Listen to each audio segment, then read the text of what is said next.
Welcome back to This Is a Lot podcast. Today's episode is all about building a personal brand, a career, and a family. And our guest, Devin Roper, is doing just that in the most grounded and authentic way. Devin is a personal branding expert, a real estate professional, and a mom of two. In this conversation, we talk about what it really means to redefine success in early motherhood, how to build a brand that's rooted in who you are, and what it looks like to design a career that creates more space for family without losing yourself in the process. She's honest, thoughtful, and genuinely refreshing when it comes to the intersection of motherhood and ambition and how those two things can beautifully coexist. Let's get into it.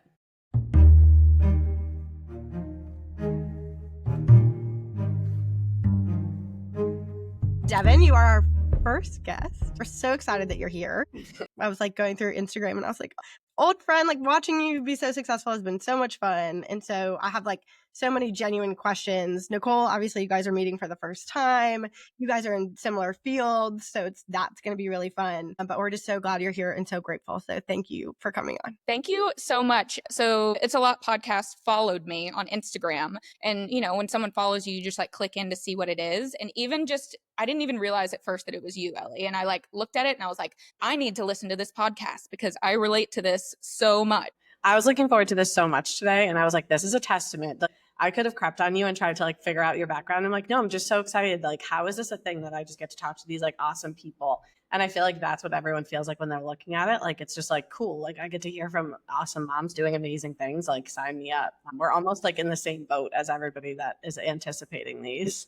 Okay, so let's dive in. Devin, will you kind of give us your Devin pitch, your elevator pitch about who you are, kind of your origin story and what you're doing now? Yeah, so I grew up in Memphis, Tennessee.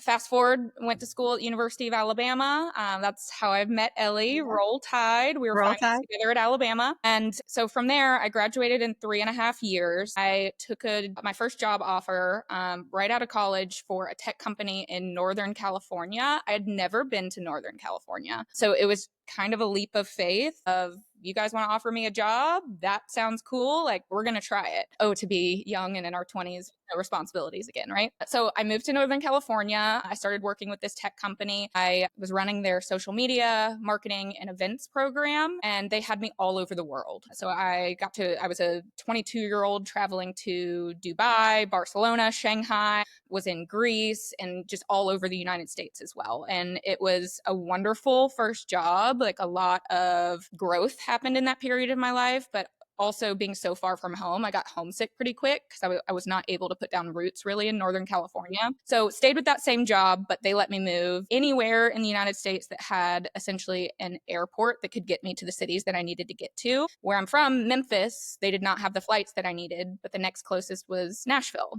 So I landed in Nashville, met my husband within a couple of months, my now husband within a couple of months of moving here. Ellie was here for all of this, in on it. It feels like a whole different world.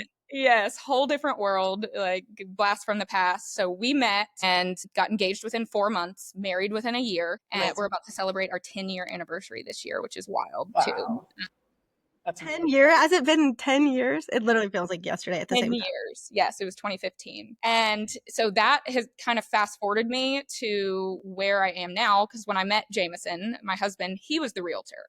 Yes. So I've changed careers one more time. But then in 2017, actually the week of your wedding, my family was hit with a tragedy. My mom was shot and killed in my parents' home in Memphis.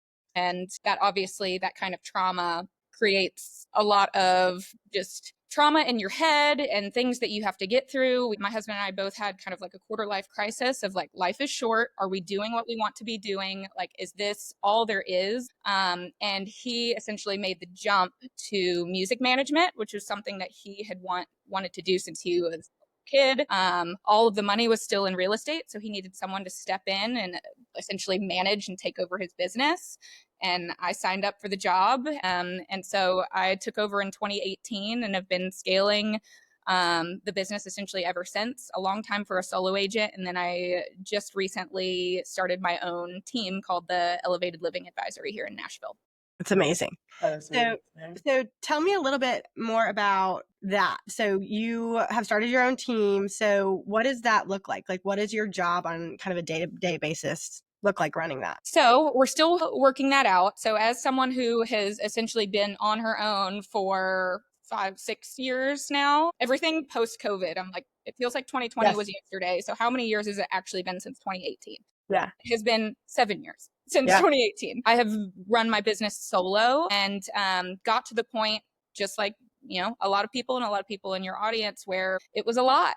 And once motherhood started like really taking a toll and realizing that I could not keep moving in the trajectory that I was moving with the goals that I had without a support system around me. So that decision was essentially made this year.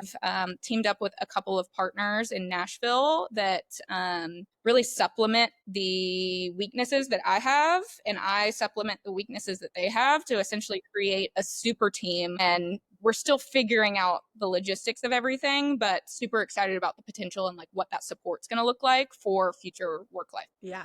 No kidding. So one of my next questions was going to be kind of like, how are you defining success differently now? So you're talking about like traveling around. Like I remember thinking like, oh my God, she's made it. She's literally like, graduated early. I remember you being in the 5 house and being like, I'm done. Like, and I was like, how did she do that? I want to do that. And then you're again traveling around to like Dubai as this like young, just energetic, like that's success. That's like, oh my God, you've made it. And like, it's so funny because now Nicole and I always talk about it. It's like, let me stay here, let me be with my family, but do my job at the same time. So how do you think that's changed and or kind of driven your course of career? Yeah, you put it really well. Of when you're in your 20s and again, just young or single and then married without kids, the goals are so different. It's like, okay, how many cool things can I do? How much money can I make? How many awards can I get? What are these benchmarks of like that is driving the success and like that is the accolades are what you want? Yeah. And it's my oldest just turned 4 this last week. And so really in the last 4 years, it's like that immediate shift of success no longer looks like what that next benchmark is. Success to me is like, can I hang out with my daughter and my girls at our pool this weekend instead of doing an open house?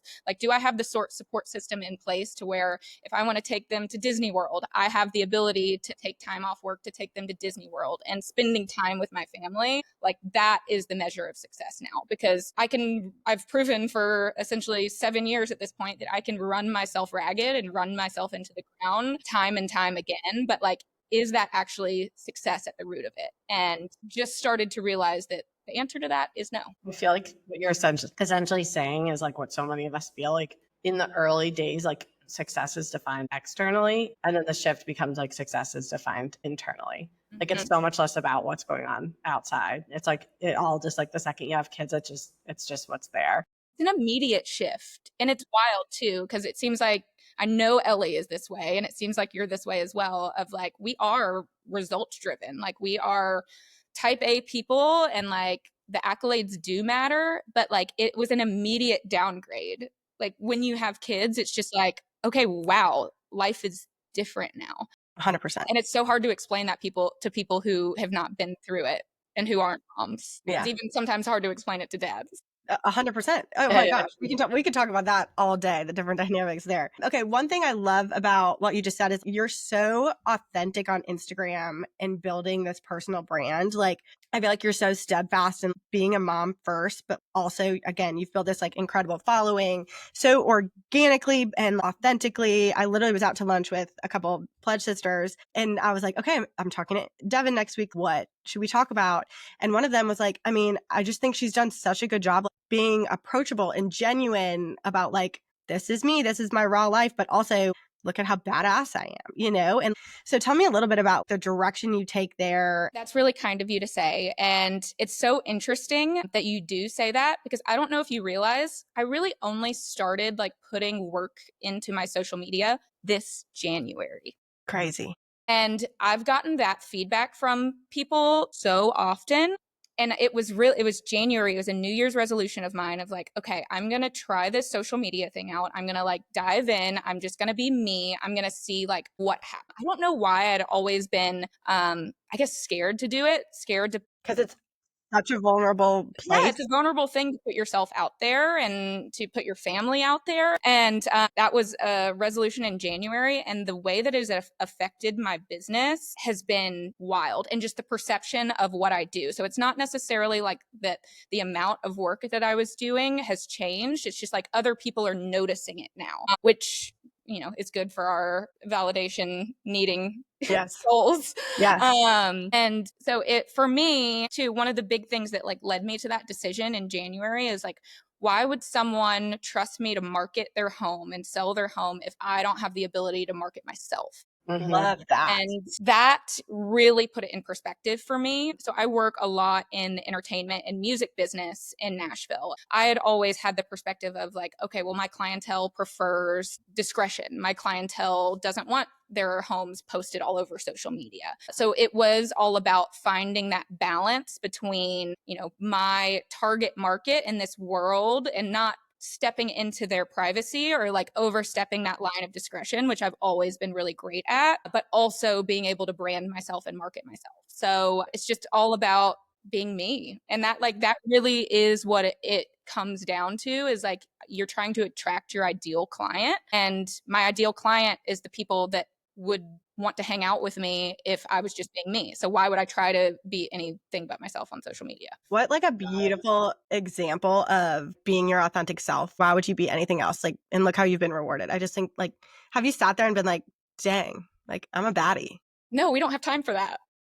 Well, I'm telling you now that you should sit down. Seriously. It also proves that like for anyone listening too, that like you just said, it's still hard. Like it shouldn't be hard to be yourself, but it's still really hard to put yourself out there. And it is hard. It's hard to do that on the internet. And there's a lot of cringy stuff out there. And that's what everyone's afraid of being. But at the same time, like you said, like if you can walk into a room confidently, you can get online and like, I don't know you at all. And I like just took a little peek. And I was thinking when we started talking, like I loved your social, but like also this is exactly what I was expecting. And that's another thing to think about. Like even if you did a really good job with your social and you got on here, but then I had a whole different like, wow, this isn't what I was expecting. It almost feels a little deceitful, like for a client, like they're like, wow, like you have cool social media, but like this isn't what I was picturing. You're just marrying the two so well. Give yourself more credit. Like you are just being you, but it's also really hard. It's really hard to just like do that and feel like, okay, there's always going to be haters, people that wish they could do it. But good for you for actually getting it done. Well, and I think it's applicable to any industry too. If like we're in a world now that it's not only enough to do your full-time job and do it well, you have to present this public business card essentially of who you are and what you are in order to continue to grow and build. And it just is the new normal, and it's the new requirement of what it takes to be successful as a small business owner in today's age, as a real estate agent in today's age, as, you know, I was talking to our mutual friend, Brittany Shannon, as a aesthetic nurse practitioner in today's day and age. And it just like, it translates across the board that most people now have 2 full-time jobs. It's whatever you're doing, and then it's also the content creation around whatever you're doing, which equates to just essentially double the work. There is, so Bobby, the baby formula, is she put on her LinkedIn like mom, like that's her first job, and like the beginning of her title is mom, and she did this whole post about how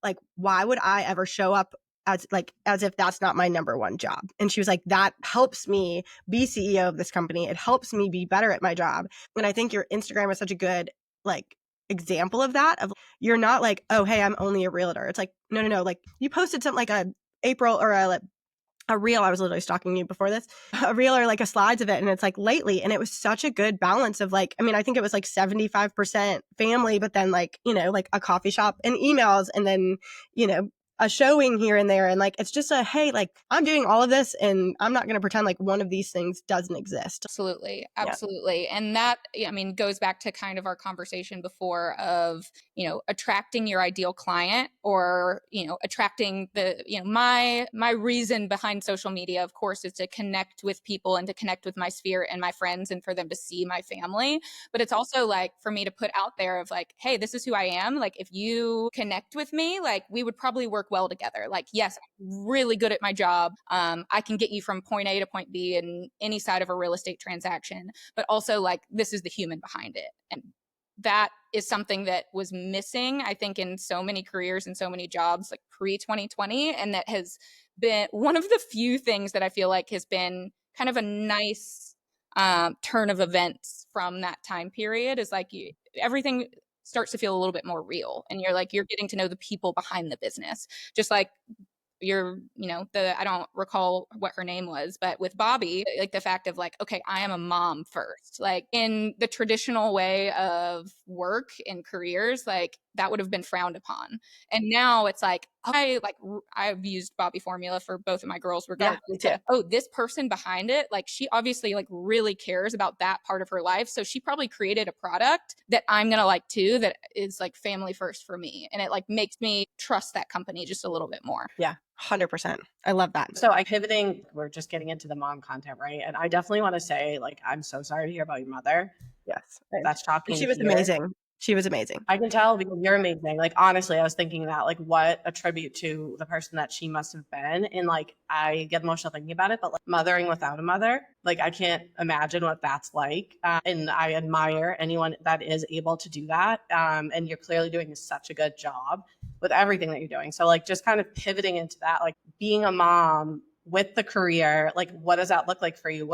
I guess kicking off with like, did you take a maternity leave? Like, I know that's not really a thing in our industry. Was that a thing for you? What did that look like? So maternity leave is not a thing in our industry. It was not a thing for me for either of my kids. So my firstborn, Ellison, she was born in June of 2021. Like you will remember that market in June of 2021. We were like ramping up to just like the height of the market. We had umpteen buyers, and like every listing was going in 0.5 seconds, and buyers were writing 17 offers on houses before they landed the one. And like you just really needed to be boots on the ground. So I actually showed properties, I think 48 hours after giving birth. Stop. And Ellison came along with me, and I was out and about, and I was showing properties. And again, the me now sort of feels sorry for that version of myself, of like not feeling like or feeling guilty for like taking time for me. Not saying that I would do things differently just because the state of the market was different. But at the same time, like that version of me was definitely still in build mode, grind mode. Mm-hmm. And like, if it were me now talking to her, I would say like, it's so important to take that time for you. Yes, I love that. I replicated that again with my second though, with Henley. The market was not as crazy. So I was able to have like more time at home and a little bit more chill time, but there was no maternity leave. In our industry of like, if you don't work, then you don't make money. And we were going through a lot in our life at the time. We did a big renovation of a home in 12 South in Nashville. And my husband had, lost his job essentially like right before I think when my daughter was 8 weeks old. And like we had this big renovation going. So there was a lot that fell on my shoulders, and that was putting that burden on myself. But in our industry, we just go. Right. So I don't have that perspective of taking a maternity leave. If I were to one day have a third, I think that I would try to find a way to prioritize that. Yeah. But I don't have that perspective currently. And like when you're in the moment, it's so easy to let that time, to feel like every day is so long, and to just let that time fly. Mm-hmm. You're like, oh, well, tomorrow will be exactly like today. Like they'll just be laying there in the crib, and then all of a sudden, they're going off to school and they've got their big little backpack, and it happens like that. Right. And it's so hard to realize that in the moment. You don't know until you know. I feel the exact same way as both of you. I also think that for me, I had a similar experience, just jumping right back into when you said it to me. It's not shocking because that's like what I hear from everyone. It's kind of more industry specific, good or bad. I have heard some people that are like, I can't imagine not doing that. Like I have to keep moving, and it's never a judgment, but I'm always like a little, like I pause because I'm like, I think you feel that way, especially with the first, because I didn't know how to be a mom. I knew how to do my work. So like that was my like comfort zone. So I just like I didn't know, like everything was so hard. Breastfeeding was so hard. I was up all night. I was doing all stuff. And I was like, well, I know how to do well here. Yes, I agree with that. I guess I'll just do that. Like, and then by the second kid, maybe third, like it's like, okay, no. Now, but the other thing is now you know how to be a mom, right? Now you're comfortable in that zone, and you're like, I really want to like live in this moment. But I don't think I think clearly like 3 for 3 on that experience. Like we can't really beat ourselves up. It's definitely what the first baby is.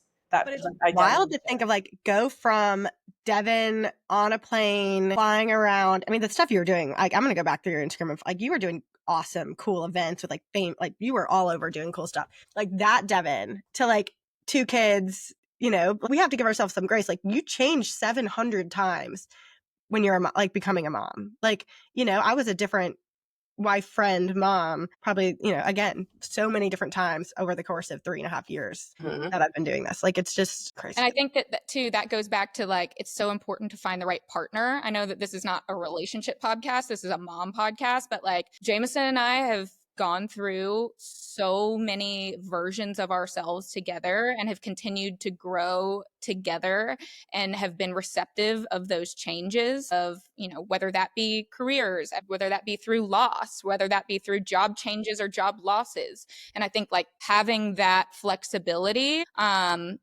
it was really crucial for us, and we had a lot of learning lessons before we became parents, so that I think that gave us a really nice like edge of like, okay, well, we've seen all these different versions of each other before, like now we're becoming this new thing. And very like receptive of how both of us reacted to that change, because it is that first baby, I mean, that is a 180 change to your lifestyle, especially for 2 only children who are very independent and both very career driven. Yeah. I don't know if y'all felt that way, but like that was that was the hardest transition to me. 1 to 2 was a breeze for us compared to already living it. It's just, it was interesting when you were saying like, and kudos to you. And this doesn't mean like whether you work or don't work, there's still a way to do this. But I do believe that in the past, in a more like very, very traditional sense, like I read something the other day that was like a true partner. And as we like evolve together, it's like when I'm at 0, you're at 100 at any given spot. And like when you're both contributing, like you said, he lost his job and you were able to step up, you're able to. So it's like that is definitely something I think that grows a relationship and like builds that bond. It's like when you're down, I can pick this up. And that can happen if you're staying at home too. Like it's like stepping up for each other. And like when you're at that moment, and you know, I think it's like that's a time they're going to either turn away from you or toward you. And that's clearly like, I don't know, something that you've done well. But I believe that when you take a leave and your husband didn't, like I didn't take one, like I did, but I didn't, like we were both kind of in it together. It actually made it easier in the long run because it was 50-50 from the start. We were in the trenches together because we had this new baby, like this little being that we had to keep alive. And we were both still working full time at just like umpteen speed capacity, that we were like, we just had to tag team and work in tandem. So it's always been super 50-50. And that I have loved that about our relationship. I could see myself, if it were not that way, like sliding into resentment super easily. Sure. And I think that that's something that happens a lot with moms. My husband is just a rock star. I love him. He's a husband that like genuinely like is so proud of you. I feel like Jameson is like that. Like I think he's in awe of you and everything you do. What boundaries have you set? In our industry, it's really hard to turn off. Again, in today's day and age, like just turning off the phone in general is like such a difficult thing to do. I don't necessarily turn off my phone, but I essentially do like a do not disturb, or like I'll try to check it very infrequently between the hours of 4 and 7. So I get up in the morning and I get up my girls at 7. I drop them off at school around 8 to 8:30, and like I don't check my phone until that point. And then when I pick them up at 4, like I keep my phone down for the most part, unless there's like an actual emergency, until we put them to bed. So like I have that actual like one-on-one time, and like we either try to go to the park, or we're out at the pool, or we're watching a movie together, whatever that is, so that they feel like they have part of me, because I am like, I work a lot on weekends. I do have to pick up the phone here and there after work. I mean, we're obviously not together during the day. So I do try to really put boundaries around that time with my girls, so that they feel like they're getting a version of me that's just mom and not like mom the realtor. Yeah, for sure. What is something you've let go of? Oh, good question. To make it work? Something that me looking out over the horizon of my home right now, I will not turn around this computer screen because I have 100% let go of like the perfection of keeping a clean house. There's a lot of like memes and reels and different things going around of like, okay, well, you can do a lot, but you can't necessarily do it all, or you can't do it all, but you can't do it all at once. And like my priorities are like, I want to kick butt at work. I want to be a super present and engaging mom. And I want to still have time with my friends and like feel like I still have a little bit of me time and social life. So like what has had to like kind of go by the wayside in that order of priorities is like my house is absolute chaos. We spent a ton of money on this beautiful renovation, and Your backdrop's gorgeous, by the way. Like literally when you're like, No. like the one piece of art where you can't see like all the toys and boxes underneath it. But that has been like, okay, well, that's just not a priority for me right now. Like I will eventually have a clean house again and I will eventually have these things, but like I'm not going to have a 4-year-old and an almost 2-year-old again who, love taking their toys and throwing them all over the house and love eating breakfast sitting on top of the kitchen island and making a mess everywhere and spilling their milk and whatever it is. And so that has been like what I've had to be fine with, like letting go. And like when people come over to my house sometimes, I feel like I'm in an episode of Hoarders. I'm like, welcome to my beautiful home that we just renovated and did. And they're expecting this pristine like HGTV or like showing version of like what a house looks like. And like, no, this is a lived in and a loved in home. And I'm actually really proud of it. yeah, Good for you. I love that. I love that. I think like growing up like in a home that is a home and that you can feel comfortable in. Like I always say like we're doing a renovation now and I was like, I want it to look like it's part of the house. I do not want it to look like it's not us. And I don't want people to walk in and be like, oh, can I sit on this couch or can I do this? And like, especially for kids, like it's such a place of like, my kids are very overwhelmed, I think, coming home from daycare and like, they just want to be at home. Like you can kind of see this just like restfulness. And it's like, they can come home and not worry about mom yelling at them for taking out we have 7 purses in our living room right now. Like literally they have to take out every purse. And it's like, go for it, Right. That's also going along with the trends, though, not to get into like real estate market trends or design trends, but the world is shying away from like that ultra perfect, like all white everything, like, and moving more towards like that lived in, collected, maximalist environment that like feels warm and it feels like you just like want to go like cuddle up in a blanket and watch a movie and like you're fine to just hang out with your friends and you're not scared to sit down on the couch like you said. So I love the direction that design trends and that building trends are heading. I'm very optimistic for the future. Me too. It's also like really fun because it has very much a nod to like more like of a historic feel. So I feel like the estate sales, things like that, like it's really fun right now. And like sustainability too, like being able to like reutilize more rather than like feeling like you have to go to Restoration Hardware to buy, a new X, Y, and Z every time you want to update your living room or whatever.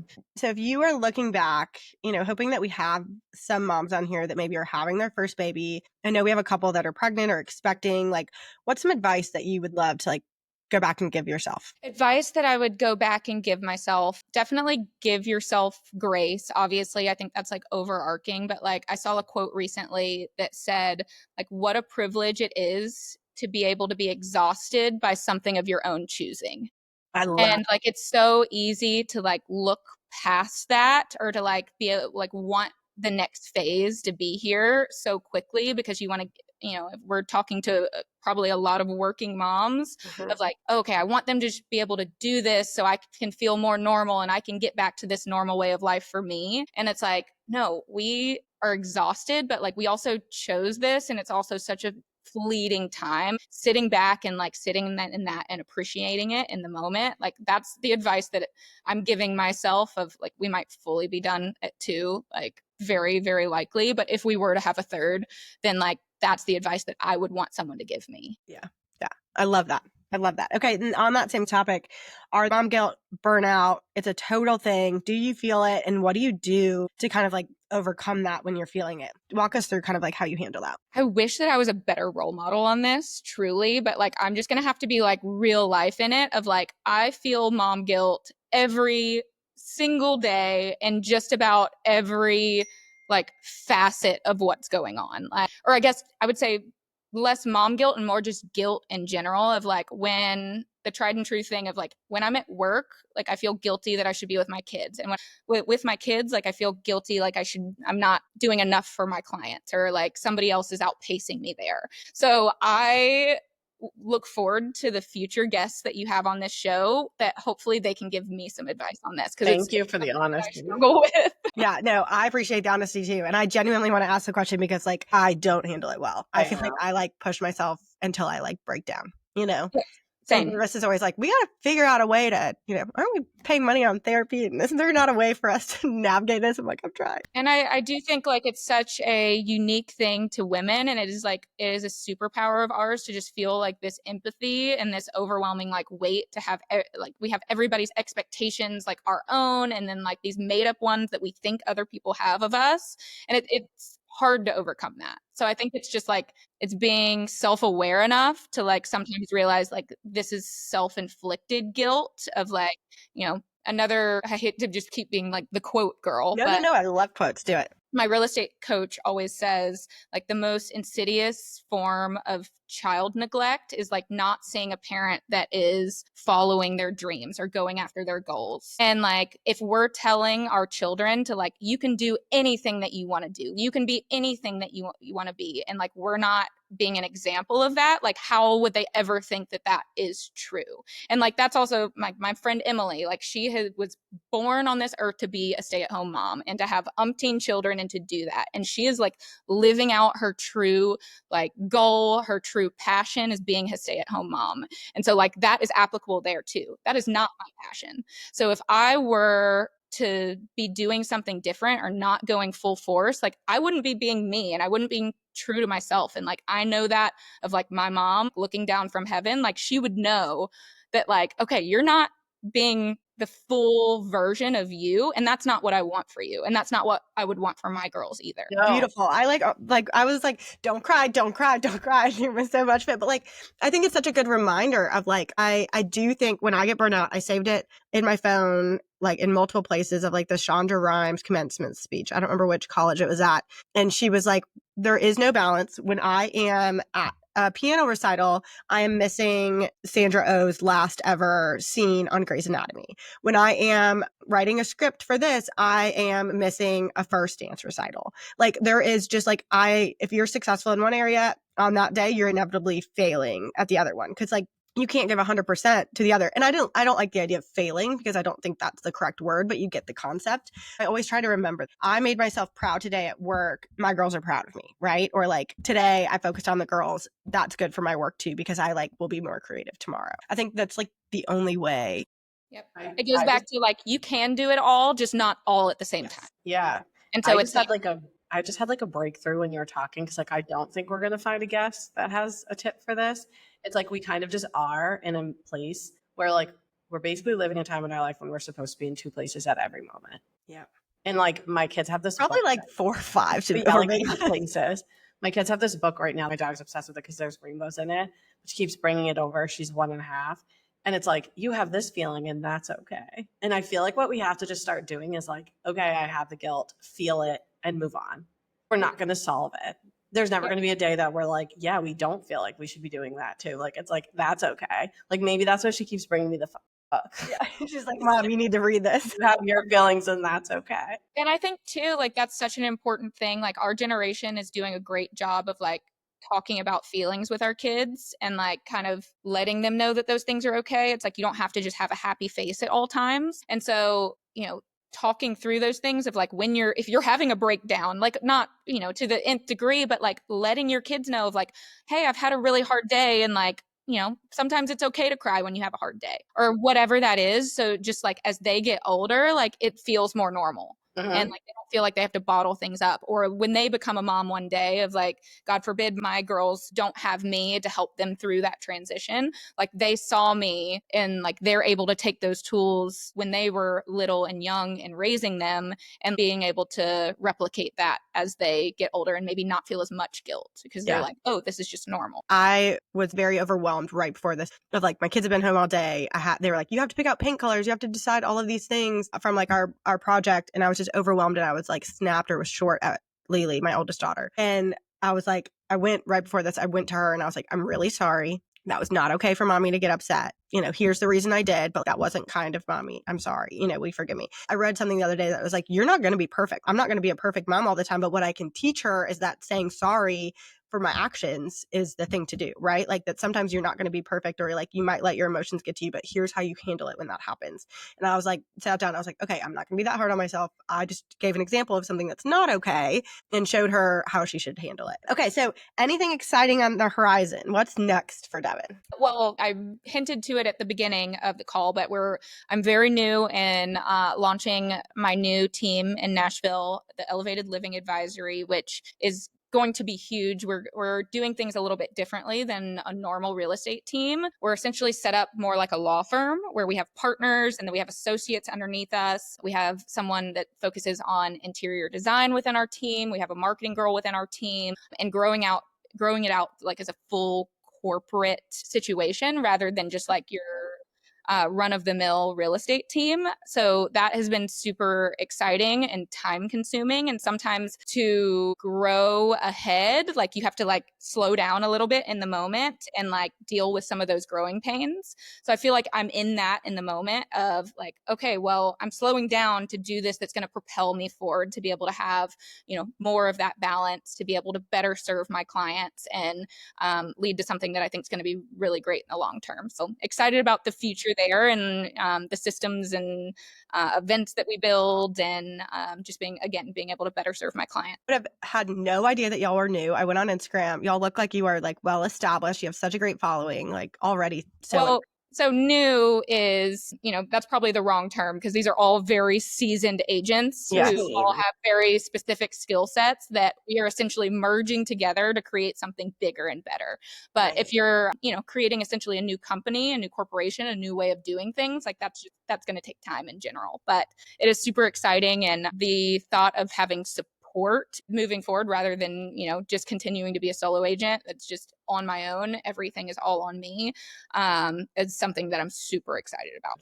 You are literally so perfect. This is exactly what we want to talk about, is like, how do you navigate your goals to fit in being a mom? Like that is just like, it's amazing. I can't wait to watch along. Thank you so much. All right, should we get into our lightning round? Oh, yeah. We have some questions. So you are a coffee connoisseur. What is your go-to coffee order? Well, it totally depends on the coffee shop, which I could give you like umpteen recommendations in Nashville, just like depending on the neighborhood you're in. Like I have clients and friends all the time that are just like, hey, I'm exploring this area. Like, where should I go? And I'm like, I got you. But I would say like my day-to-day go-to order is just a almond milk matcha. Ooh, I've never tried I also like to drink a lot of coffee, and so I feel there's less caffeine in matcha, so I feel like I can have more. Girl math. Girl math. That's good. That is good. Okay, 3 words that your kids would use to describe you. Well, 4 and 2, like I'm like, am I putting words, like would I be putting words into their mouth? Because like Henley obviously would just say mama, mama. Ellison would probably use cozy, because we like to get cozy and watch movies together. She's my little movie buff. She would probably talk about my phone, because unfortunately in my industry, I just have to be on my phone quite a bit, which is something that I don't love. And I would love to figure out how to like make her see me less on the phone. She would probably use that word though. And then she would probably say girly. She's like my little girly girl, loves everything pink. And so like I try to like lean into that with her too. I love that. Cute. She just went to princess camp, right? I need to hear about that. She's at princess camp all week, which is so sweet. It's like actually like princess camp. It's like real. That's like Lily's dream. Yeah. Okay. One career moment that you're proud of. Career moment. I mean, I'd say stepping out and like letting go of a little bit of control to propel myself forward with more support for the future with this team. I think this has been and will be like the biggest turning point in my career to date, of allowing me to essentially like buy back some of my time. Amazing. So again, just like letting go of that control to like really help myself in like my goals moving forward. I love that. Okay, so this is my favorite part of questions, which is your favorite mom fail of the week and mom win of the week. Well, mom fail, we already referenced that Ellison is at princess camp all week. And so we got umpteen emails about it. And I'm like, okay, she's in camp. She's at princess camp, blah, blah, blah. Like didn't read through all the emails like I should have. And I took her to school, and everybody else showed up in a princess dress, and Ellison was in her normal clothes. And I felt horrible, just like putting myself in her shoes of like going to this new place on like the first day, and everybody else is a princess except her. So I she had a meltdown, of course, but I like rushed home. I was like, that was like became number one priority Yes, to 100%. get that girl a princess dress. And she has worn a different princess dress every day this week. I love it. That's so cute. Yes. Well, if it makes you feel better, I'd said in the last or on our first episode that I did the same thing with a t-shirt. So Allison's not alone.